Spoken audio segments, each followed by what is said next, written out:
we've used all the different forms of AI, whether it be ChatGPT or Perplexity, like 8 or 9 different ones. And it has then sort of learned which questions get answered more accurately by which AI format. So it kind of it's learning on its own, like what's the most accurate. So the more people who use it, the more investment summaries, the more accurate this sort of. So we're really proud of it. We think the biggest thing is going to be the time saving notion, in that it saves you, instead of spending 1-2 hours on an investment summary. Welcome to the Physicians and Properties Podcast, the show where we teach you how investing in real estate can give you the freedom to practice medicine and live life how you want. Doctor! Now, here's your host, Dr. Alex Schloe. Hello, everyone, and welcome back to another episode of the Physicians and Properties Podcast. I'm your host, Dr. Alex Schloe, and as always, I am so glad that you're here joining us for another episode. Today's podcast guest was fantastic. This was a really great episode. If you've ever wondered how to analyze a syndication opportunity, how to analyze a deal, and wondered about, hey, are there tools that are out there that make this a lot easier? Our guest today, Dr. Sam Giordano, is a board-certified gastroenterologist. He's an author, a real estate investor, and he's the co-founder of PassiveAdvantage.com, which is a platform that is designed to empower physicians and high-income professionals with AI-driven tools for evaluating passive real estate syndication. Sam also has a passion for financial literacy and smart investing, and we had a great time talking about things that he's teaching residents in his training program and how beneficial it is that they're going to come out of residency and become attendings and already have this foundational knowledge. Sam's realized that there's a widespread need for objective risk assessment in syndication deals, and this led to them creating Passive Advantage. So if you want to know more about how you can utilize some of these resources and tools to take control of your financial future, then you're going to want to stick around and listen to this whole amazing episode with Dr. Samuel Giordano. Let's get started with today's episode. Dr. Sam Giordano, welcome to the Physicians and Properties Podcast. I am so glad to have you on the podcast today. How is everything going? Excellent. Thanks for having me, Alex. I really appreciate it. And nice to get to know you a little bit. Absolutely, man. You as well. It was great talking beforehand. And again, thanks for being flexible. I apologize for having to reschedule due to the flu. And then unfortunately, it sounds like it went through your house as well. So hopefully everyone will be on the mend here shortly. I appreciate it. You as well. Thanks. Thanks, man. Awesome. Well, thanks again for your time. Let's just hop right in. Do you mind sharing with the guests that are listening a little bit about yourself? No, not at all. I appreciate the opportunity. And once again, thanks for having me on. Yeah, so my name's Sam Giordano. I'm in New Jersey, and I've been practicing now, I guess, for like 13 years. It's kind of crazy to say that since fellowship training. So I'm married. My wife's a cardiologist out here, and then we have 3 kids, ages 9, 7, and 4.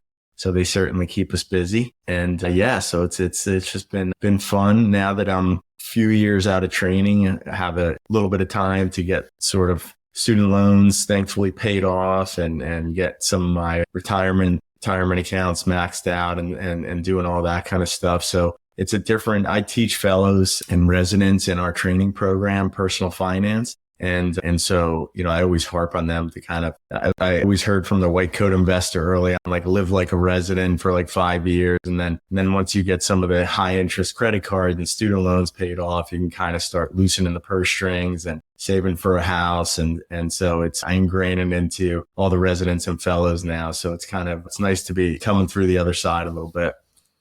That's awesome, man. It's really cool that they have you to bounce ideas off of and to hear the importance of avoiding that lifestyle creep, because that definitely gets a lot of us when we go from residents to attendings and start making, at least some doctor money. So it's that's awesome that they have that for you. How's it been balancing family life with your wife as a cardiologist, with you as a GI doc, with having the 3 kids? How's that been for you guys?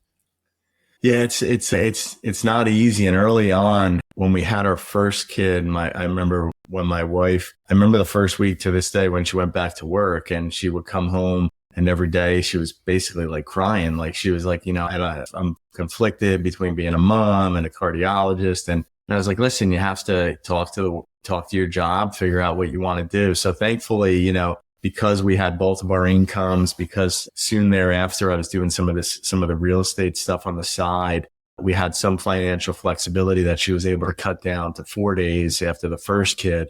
And then once we had our third kid 4 years ago, she was now able to cut down to 3 days. So she works 3 days a week, which gives some flexibility. And then I recently cut down to 4 days a week to allow some additional family time, allow to do some of this, some of the real estate stuff that you and I both do on the side. And that's the beauty of some of the real estate stuff, which I'm sure we'll get into, where it allows you, if you do develop some additional passive income, it gives you some of that flexibility to where it can offset some of the financial loss if you were to cut down some time from your day job. Even though I love what I do as a doctor, there is some value to that flexibility. Yeah, absolutely. No, I tell folks all the time, like, just starting to get some passive income is a game changer. It doesn't have to be enough to quit your job tomorrow, but just enough that you can cut back, even if that's just a half day less per week. Like, that extra time with family is so much more important, or extra time doing hobbies that you love. Like, it is absolutely worth the extra work initially to get those income streams, those passive income streams going. That's awesome. Well, I'm really happy to hear that. You guys just need to have a couple more kids, and then she can just go to like 1 day per week. I'm waving the white flag. yeah, exactly. That's awesome, man. I do have to ask one more question as a GI doc. I don't know if you heard me talk about this on the podcast, but in residency, we had a board that we would put funny like patient encounters on, or quotes or pictures or foreign bodies. And then we started a Instagram account that was basically like took that board and made it real life. And we started a segment called Foreign Body Friday on there. And this was, like 5 years ago. And that's 6 hilarious. Years ago, maybe. Yeah. And so we would. It does seem like they always come in on Fridays, or at least get transferred to us on Fridays. Yeah, they just fell on it too. And so we would post a picture and we would have folks guess what they thought it was. And then on Monday, we'd tell them the answer. It was awesome. That's hilarious. Long story short, the Instagram page is called Doc Turds. We haven't posted on it in a long time, but TLC reached out to us. I think it was TLC or their parent company. They reached out to us and they're like, "Hey, we want to make essentially a TV show that was Foreign Body Friday." So we hopped on a couple calls with their producer and the studio and all stuff. And we were like, look, we're a small regional hospital on a military base. Like, we're not really getting that many pictures of foreign bodies. This was all the residents over time had accumulated, these. That's hilarious. And so anyways, we talked to them for a while and we were trying to get them to have us host it. We never, at the end, we kind of never really heard anything back. And apparently one of my friends sent me on TLC or something, there's a TV show called Stuck, and it's essentially that. And I'm like, dang, we should be getting residuals. So they actually did it behind your back, huh? Yeah. That's hilarious. So if you're looking for show business, man, people love the foreign bodies. So I have to ask, what's the weirdest foreign body that you have pulled out of somewhere? That's a great question. Let's just put it this way. It was alive and it had a tail. Oh no. Oh gosh. Okay. Thankfully it was able to stay in one piece, but yeah, you see some crazy stuff. Yeah, man. It's like, what are you thinking? We had, I'm trying to think of some of the good ones. We had the glass Starbucks like iced coffee bottle. That was one, which was fun because you could actually through the x-ray see the logo and like see the Starbucks image. If Starbucks needs some marketing material, they could reach out. And then like the big spray bottle of sunscreen. Those are the two that come top of mind. And I'm like, that just sounds painful though, Yeah, like what are you thinking? I guess they were just applying that screen and wanted to get everywhere, I guess. And the crazy thing is there's people who like there's stuff during the, around the end that you're talking about, but then there's other ones that people swear that they were just brushing their teeth and trying to get the back of their tongue. And then all of a sudden they swallow the toothbrush. Like, how do you even swallow a toothbrush accidentally? I know. Everyone listening to this is going to go home and try. Hopefully not when I'm on call. That's awesome, man. Well, I had to ask because it's just wild. It's a great field. I love the GI stuff. It's kind of like playing Operation with that stuff all the time, Yeah. Oh, that's fun, man. Yeah, I love GI. If I had to pick a specialty, that'd probably be the one that I'd want to do. I just loved learning about the GI system. It's just really fun, a lot of variability. Yeah, good stuff, man. So thanks for doing what you do. Thanks for pulling things out from every hole. And you as well. Thanks for doing what you do. Yeah, absolutely, man. Well, let's talk about what everyone's waiting for, kind of that transition or that pivot into real estate. So what did that look like for you from that perspective?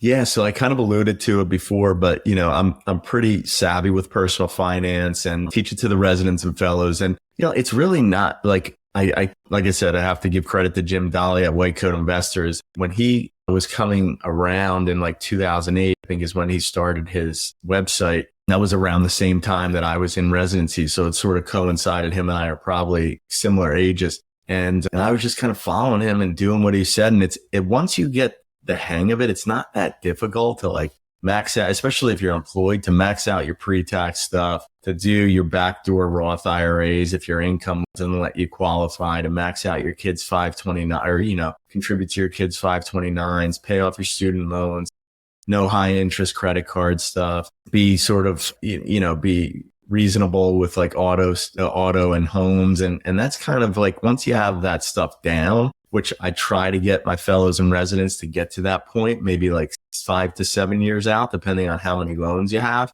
then you kind of get this stuff on autopilot and automate your finances. Like it comes right from paychecks into certain accounts. And then all this stuff happens behind the scenes once you have it all set up, and then you don't have to do much. And then, I started contributing to post-tax accounts, like taxable accounts, to try to save some additional. But when in 2017, when there was the new Tax Cuts and Jobs Act, where we lost the ability to deduct the state and local income taxes, just because New Jersey is a high tax state, I got hit pretty hard. I didn't plan enough for that. And I'm like, man, what do I got to do to kind of maybe ease up some of this tax situation a little bit? And a number of people mentioned real estate. So initially I was looking at doing something more active and maybe either getting a turnkey property, but obviously out of state isn't always ideal, versus like getting a quadplex or something like that I manage more locally. And the more and more I looked at it, the more horror stories I heard. And I was just like, you know what? I really don't want to get another job for myself right now. And so I came across real estate syndications where, basically if you're, depending on the deal, if you're an accredited investor, or if it's a five, without getting too complicated, but if it's a 506C or a 506B, if you meet certain income requirements, then you could basically invest in other people's deals where they buy either self-storage complexes or large apartment buildings, and you just kind of are a silent investor. And then you kind of, get some of the benefits of the passive income. So once I learned about that, I was like, man, this is almost too good to be true. Like, is this real, or what's going on? And then that kind of opened the rabbit hole into syndications for me. And that's sort of what I've been investing in over the last, I guess, like 7 or 8 years. Nice, man. That's awesome. Yeah, again, so cool for the residents to have the opportunity to learn from you. I wish I had that, when I was in residency program. Luckily, I found bigger pockets and, probably was more interested in it than most. But, having a mentor and having faculty who understand the importance of personal finance and setting yourself up for success when you're a young attending or a fellow, like that's, it's awesome. It's so huge. And I'm sure they're learning a lot about the benefits of real estate and whatnot as well by talking with you, and some things to think about as they go, into their higher years as an attending and get all that debt paid down and then ready to fully invest some more. So really cool, probably full circle moments for you, I'd imagine, from that perspective. Yeah. And a lot of them, like you were saying, and I mentioned it to them. I'm like, this is something to keep in the back of your mind with the real estate once you get to that point. And then, 6-7 years later, those same fellows reach out to me and, what was that stuff you were saying with syndication? And then I give them sort of resources and books that I use to kind of help with the learning process, because, these are things where a lot of them have, a pretty high barrier of entry in terms of the minimum investment. So I don't want to really guide people to just be like, this is what I would invest in. It's more so, let me help you educate yourself. I'm here for you to bounce things off of. If you have questions, I can tell you the things I look at. And, I'm at a hospital. I don't know how big your hospital is, but I have 700 other physicians at our hospital that come up to me all the time with different, and some of them want to get into the nitty gritty details, and other ones kind of just want to know what it is I'm doing. And once again, I'm always a little bit uncomfortable, especially because of the sort of financial obligations they require to just do that. But I'm happy to educate. And that's sort of the inception of how, because I really wasn't looking to form a side business or anything like that. But that's sort of the inception of Passive Advantage, in that I wanted to have some sort of resource that I could point people to, that I didn't have to just have the same conversation all the time without being like, this, check some of these things out, or I wrote this ebook, and then I can better guide people in a more sort of direct way as to what some of the key factors are to look at if they decide to invest in some of these deals and incorporate real estate as part of their overall investment plan. That's awesome. What are some books or resources otherwise too that you recommend, that you provide the residents, or if someone comes up to you in the doctor's lounge and they want to know more, what are some of those like first ones that come top of mind for you? Yeah. So, just like basic finance books, I think Jim Dolly at White Coat Investor, not giving him enough credit, but he has sort of his main initial book. I forget he's since had like a boot camp and a couple other different varieties of the book, but the first one is excellent for like a one-stop shop in terms of basic personal finance, setting up, life insurance, asset protection if you have kids, and estate plans and things like that. In terms of automating things, which I'm a big believer in, just kind of taking our emotions and our sort of out of the equation.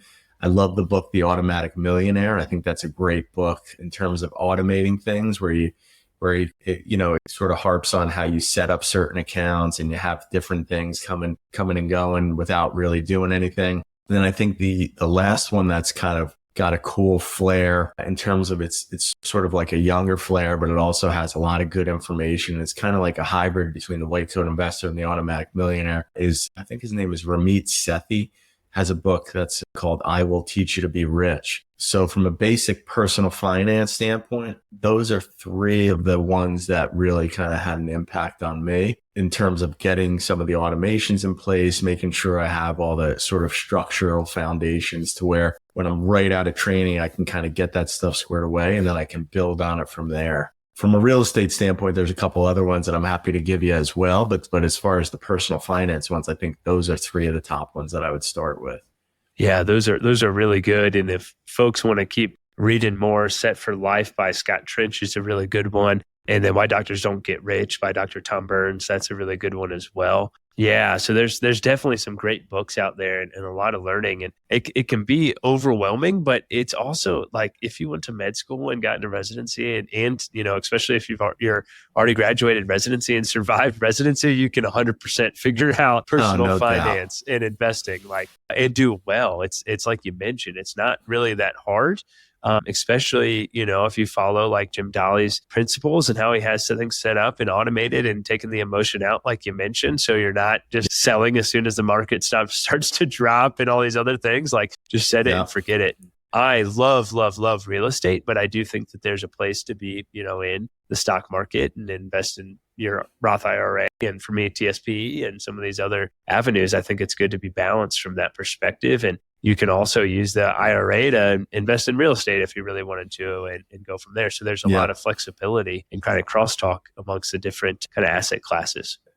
Yeah, it's weird how in the space, in like the personal finance or the real estate space, it's sort of like polarizes people where they're either like all real estate or all stock market and index fund stuff, where I'm like you, I'm kind of like in the middle where I think there's a role for it in all, like, if we look over the last couple of years with how rapid the interest rates rose, like real estate's a little trickier right now, whereas some other people that were all real estate, not so much in sort of the residential and stuff, but in terms of the syndication world and things like that. Whereas some of those people are now moving back into the stock market, or at least having a portion in the stock market to where it kind of diversifies them a little bit. And I think it's the other way around. A couple of years ago, a lot of people in the stock market were seeing what was going on in the real estate and the syndication world and wanted to get in that. So I think the name of the game, especially when you do what we do, like when our primary job is being a doc and a father and a husband and it's really just about sort of minimizing risk, but getting some of these benefits that we talked about to add some overall flexibility. I think it's really about diversity. So whether you talk about within like overall investment plan from a stock standpoint, from whether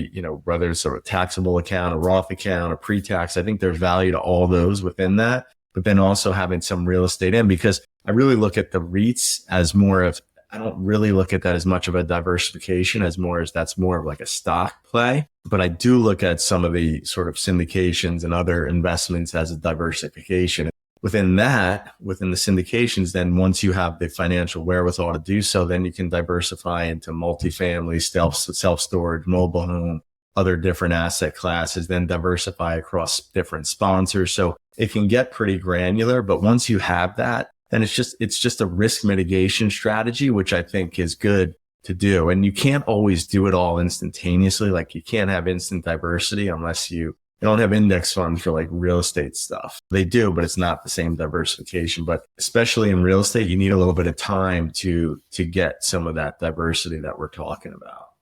Yeah, I completely agree. My buddy Brian Lubin, he was just at Tony Robbins' like platinum event, and he was saying that he sat down and had lunch with 3 billionaires. And he basically asked them, kind of about their wealth building journey. And a lot more for them was about wealth preservation at this point. And so he asked, he's like, how do you build a portfolio that's that large, but also risk mitigated? And the consensus was that you need to have at least 8 different kind of asset classes that you're invested in, and that will mitigate about 80% of your risk over time. And so he said all of them have some degree of crypto, and all of them have some degree of investments in the stock market, and a bunch of different real estate asset classes and small businesses, fine metals and like all these different things. And that helps you, be more diversified, and also helps you, mitigate risk from that perspective. So kind of interesting, because I think for a time, as you mentioned, the whole kind of like FIRE movement and real estate is like, oh, you should just be all in on one asset class, and that's what you should stick with. And I don't agree. And apparently these billionaires don't agree either. So I'm going to trust that. But yeah, I think it's certainly important to pick what you love and kind of go all in on that, but also be mindful of diversifying in other streams. And like I mentioned, I love real estate. Residential assisted living is the big thing that we invest in primarily. And, we're going to put most of our eggs in that basket, but we got eggs in some other ones just in case. And so just important to think about from that perspective.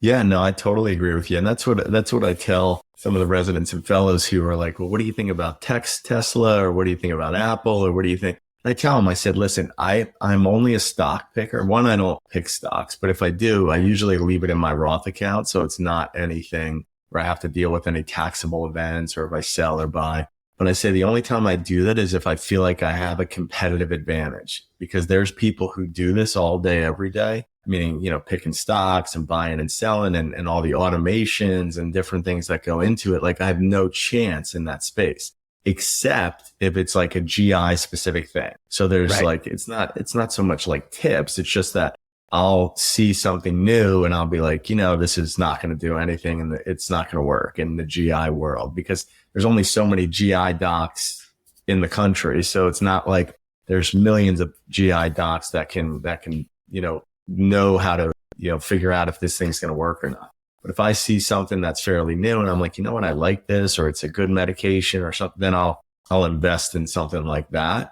Not so much like I said, because it's like a tip or anything. It's just that I can use it and see that this is something that works but that's my competitive advantage. So that's the only sort of exception that I would make, because I feel like I have that. Whereas in other spaces, I have no chance. So it's easier for me just to do index funds and kind of figure out what my proper ratio is between, total US or international or emerging markets, and then just kind of let it go that way. Otherwise, I just feel like it's more so gambling and a little bit of a game, especially in the stock market, Yeah. Yeah. The game's rigged for sure. Yeah. I've only had 2 kind of wins in the stock world picking stocks, and that was Tesla and then Dutch Brothers Coffee. I don't think there's any in New Jersey yet, but hopefully coming. But Dutch Brothers is a huge thing out here, and it's kind of like a little coffee stand, if you will. But they have tons of amazing drinks. It's really fast. Everyone's really happy to work there. There's a line 24/7. Like, it's really good. Like, honestly, I would pick Dutch Brothers over Starbucks or some of the other big coffee chains. That's awesome.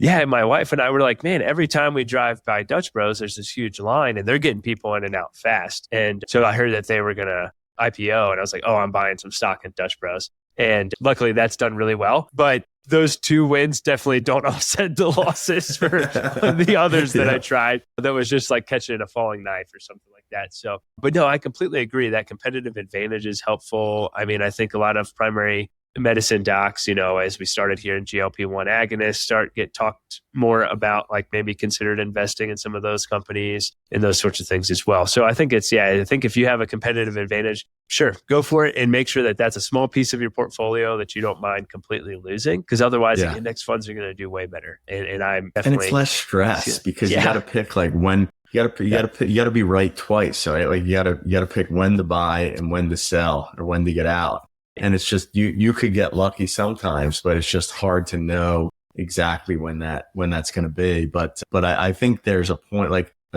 my Roth isn't my biggest account. So I'm comfortable kind of like messing around a little. I mean, there's some basic like total market and stuff like that in there that I kind of leave too, but where I can kind of mess around and it's not like I have to worry about the tax implications of buying and selling and stuff like that, Yeah. Yeah. No, those are great points. Well, let's pivot into real estate a bit. So got into syndications. What did that look like as you started exploring syndications more? Maybe what did that first syndication deal that you did, what did that look like for you? Yeah. So, for those of you who don't know, syndications basically are where, generally whether there's multiple asset classes that it's sort of used in, whether it be self-storage, residential living, senior living, mobile home parks. And a lot of times what happens is there's a certain amount of debt that these banks are willing to give the sponsors or the general partners in order to buy. Let's just use an apartment complex or multifamily for as an example. So say they're willing to give 65% loan to value. So they can get a loan for 65% of the offering, then they would have to raise 35% of equity. And some of that may be their own, equity that they're putting in themselves. And then they would have to then get investor capital. And that could come in the sense of like retail investors, like you and I are, or it could be family offices or, private equity groups or, depending on how that sponsor wants to orient their sort of business plan. And so we would, as the syndications that I invest in, we come in as like a sort of a retail investor where a lot of these investments may have like $30 or $40 or $50,000 minimum. So it's not insignificant. So I spent like a whole year kind of educating myself on what it is to invest in a syndication, what are the key metrics, and just being like, all doctors are a little bit OCD, not like in a negative sense, so I was just sort of writing down all the different things when I would read certain books, listen to certain podcasts, Bigger Pockets, the same kind of thing. Everything I said, that sounds like something I should write down. Then I formed this sheet, multiple sheets, and then I put them all together into like an Excel sheet that I would use for myself when I was getting these syndication offerings, which typically would come in the form of like a 55 page pitch deck or investment summary where I would go through and say, what's the location? Is their population growth there? Are people moving there? What's the jobs? What's the schools? What's the crime rate? What's the fee structure? What's the splits between the limited partners and the general partners, meaning me and the sponsor? And then, then get more granular. What's the rent growth? So I had all that in this Excel sheet that I then used whenever I would get one of those so that it would just be like a fail safe, that I wouldn't like miss something obvious that was like a big red flag. And I would use that for myself. And then eventually I sort of commented on it when I was on one of these other these private sort of passive real estate forums that I'm a part of. And I was like, I was using my Excel sheet and blah, blah, blah. And then next thing I know, the next day I got like 100 private messages asking me to use the Excel sheet. And that was sort of the inception of what we call passive advantage, where I then partnered with an Excel genius to kind of set up the sheet and go through the metrics. And he also had real estate experience. And then we sort of, made it something that other people could use. But we found that the negative of it was that there was still manual components where you still had to go through that investment summary and still go through those checkpoints. And even though it would keep you from missing anything obvious, that was a high risk point, it would still maybe take you an hour or so, especially once you got fast at it. to go through that. So then we tried to pivot to a way that we could take out some of that manual component to make it easier, more approachable, more digestible for passive investors that maybe didn't want to spend all that time and get that granular with it. That's awesome. Yeah. What a great tool to have, because there's definitely a lot that goes into evaluating syndication deals, evaluating the sponsor, making sure it's a good opportunity. And unfortunately, you've probably seen it. I've talked to multiple docs, like, a lot of physicians don't get the personal finance knowledge like you provide for your residents. And so a lot of them don't get that. And so they can easily be preyed upon by folks. And so I think it's really important that people have some sort of resource, whether, that's Passive Advantage or the Excel document that you guys have, or something similar that's going to help them analyze those deals most effectively and make sure that they're not being taken advantage of, because unfortunately that does happen. So really, really cool that you've done that. I know, and I think kind of where you're headed in terms of kind of next iterations of that was incorporating some AI. Is that correct into the system? Excel sheet, even though it was really helpful and it kind of served as a foundation, because is not really to say like you should invest in this deal or should not invest in this deal. It's more so like a risk mitigation, or that you would see where the risk points were. So we always had it to where even in its Excel form was like drop down, and then depending on what the characteristic of the deal was, it would then turn the cells either red, green, or yellow, depending on how risky that particular metric was.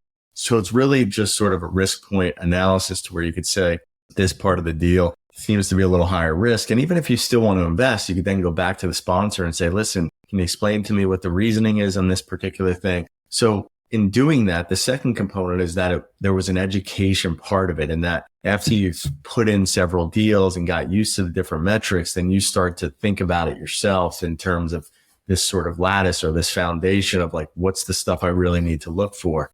And so, but we kept, we grew pretty quickly to where now at the time of the Excel sheet, we had probably about 1,500 investors in our group who had purchased the sheet.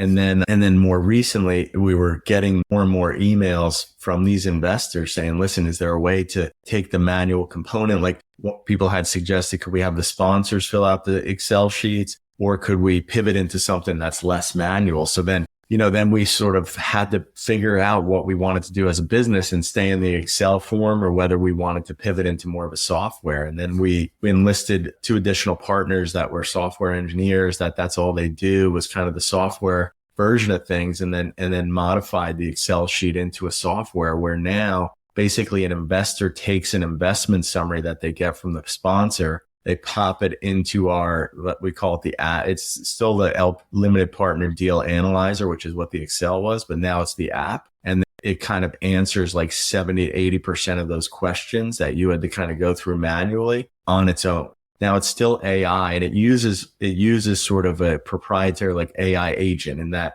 we've used all the different forms of AI, whether it be ChatGPT or Perplexity, like 8 or 9 different ones. And it has then sort of learned which questions get answered more accurately by which AI format.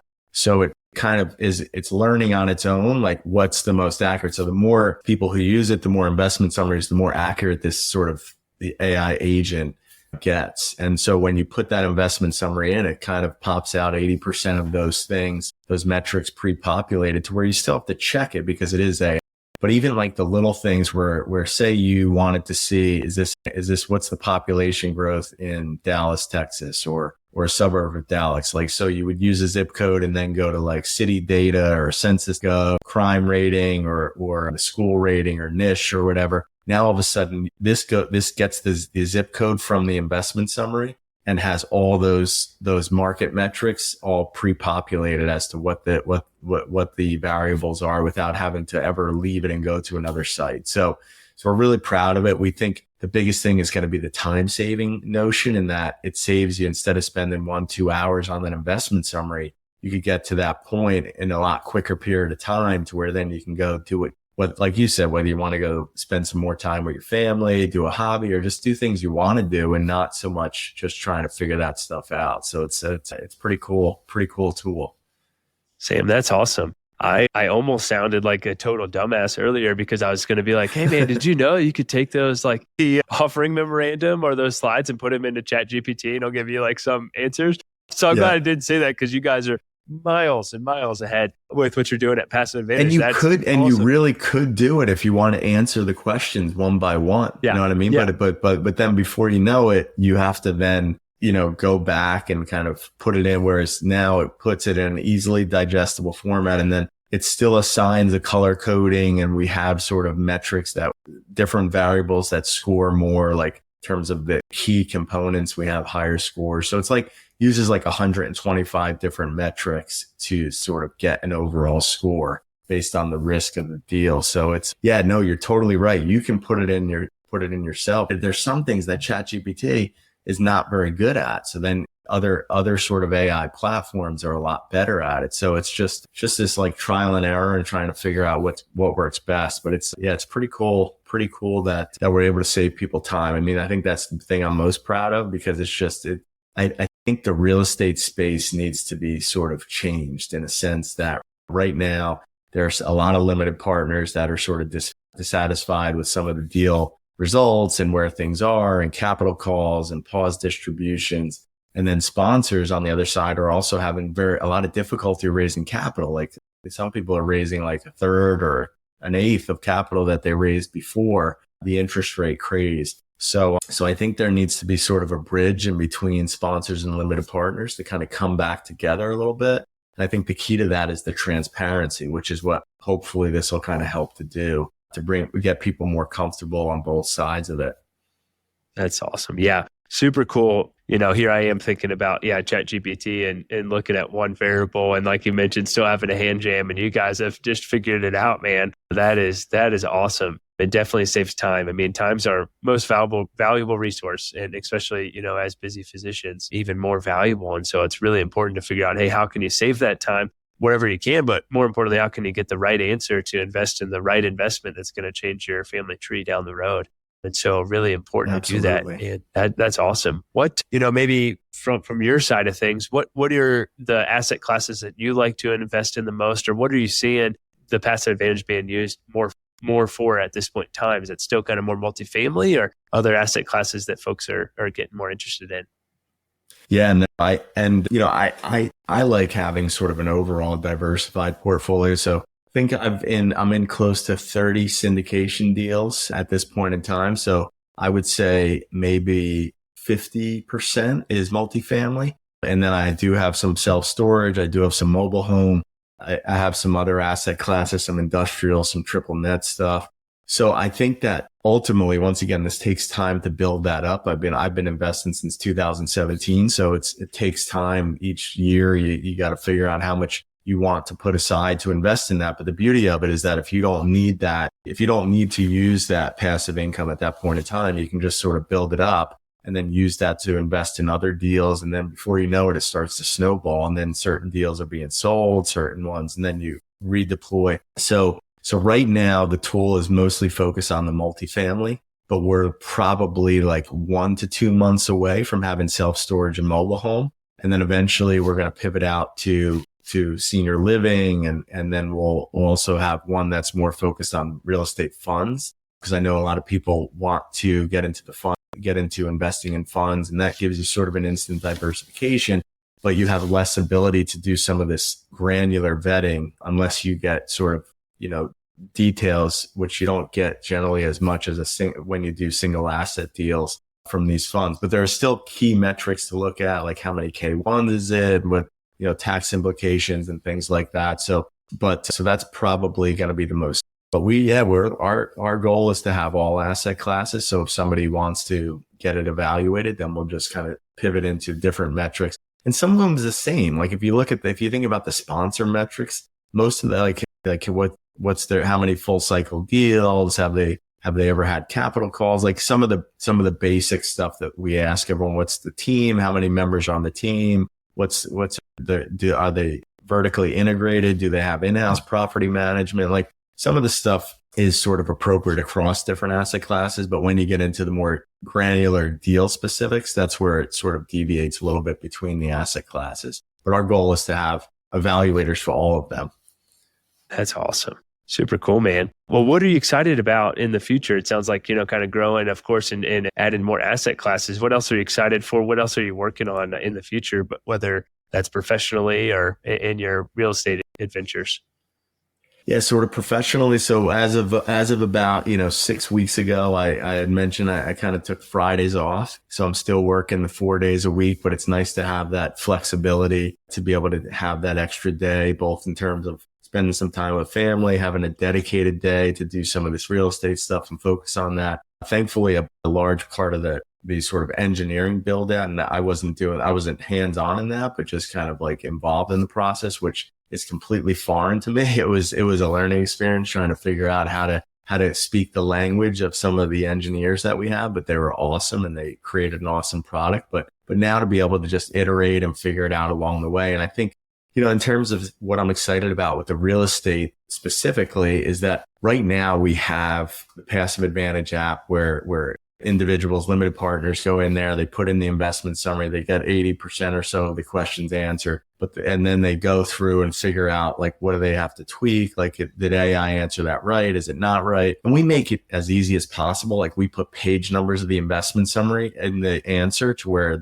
somebody could look and go see where they got it from. The goal is eventually that the sponsors will be the ones answering those questions so that by the time it gets to the LP, they won't even have to do anything manual at all. And then ultimately our sort of the thing that's sort of the mecca of what we want to achieve is to have a marketplace where all the deals within the marketplace have these pre-filled out sheets where instead of getting an investment summary, you'll see all of these variables. So you won't wonder like, what's the acquisition fee? What's the asset management fee? Is it a return on capital or return of capital? Like, that'll be all in there and you won't even have to go back and ask the sponsor. So that sort of marketplace pivot is the thing I think I'm most excited about, because I think that'll really be beneficial to the space for both limited partners and sponsors as well.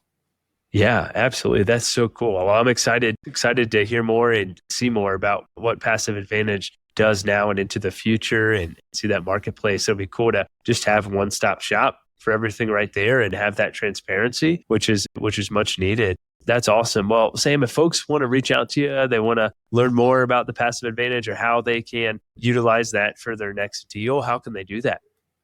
Yeah, no, I appreciate that. So they can go to passiveadvantage.com and there you'll see some free ebooks. We have an ebook that's sort of the basics of the benefits, some of the stuff we alluded to of real estate syndication. I recently wrote a 30-page capital call ebook, which is all about like what you need to look at if you do get the unfortunate news that you being faced with a capital call, like how to figure out if you want to participate in that and what the rules are behind that. And then we host monthly webinars. We have a webinar coming up February 25th, and we usually host different, like on February 25th, we're digging into like what you need to look at in regards to vetting the sponsor. And so we usually do one aspect or one key component of what's important in syndications with those webinars. So that's something that people can, these are free, you just kind of sign up so that's something that might be helpful. And then ultimately, if they want to reach out to me personally, they can reach me on my email, sam@passiveadvantage.com. I'm happy to answer any questions, whether it be doctrine related or whether it be real estate or personal finance or anything funny, whatever people want to share is free game for me. Sounds good. Yeah. Send the foreign body pictures to Sam, but also include me as well. Alex@physiciansandproperties.com. That's awesome, man. Well, Sam, this has been maybe we'll have our own TLC show. Forget the other stuck or whatever it was. Yeah. Well, yeah, you can be the GI doc who pulls things out. Yeah. And do it. There we go. That's the business model. Awesome, man. Well, hey, this has been great. I really appreciate it. Thank you so much for coming on the podcast and excited to see it continue to grow and love seeing everything that you're doing, man. So really appreciate it. I really appreciate it as well. Thanks for having me on, Alex, and best of luck in all you do. Let's definitely stay in touch. Yeah, absolutely, man. Well, with that, it's been Sam and Alex with another episode of the Physicians and Properties podcast. Signing off. Hey, real quick, if you're still listening to this, I'm assuming you got value from it. So I need your help specifically. My 2-year vision with this podcast is to help 100,000 physicians learn how investing in real estate can give you the freedom to practice medicine and live life how you want. There are 2 main ways that a podcast grows. One is through ratings and reviews, and the other is word of mouth. If you can please leave me a 5-star rating and review on Apple Podcasts and Spotify, as well as send this to 1 to 2 friends that you think would get value from it, we can reach the physicians that we want to reach. Thanks in advance, and talk to you on the next episode. Please note that the information shared on this podcast is for informational purposes only and should not be considered financial or medical advice. The views expressed on this podcast are those of the host and the guest and do not necessarily reflect the views of the Department of Defense or the United States Air Force.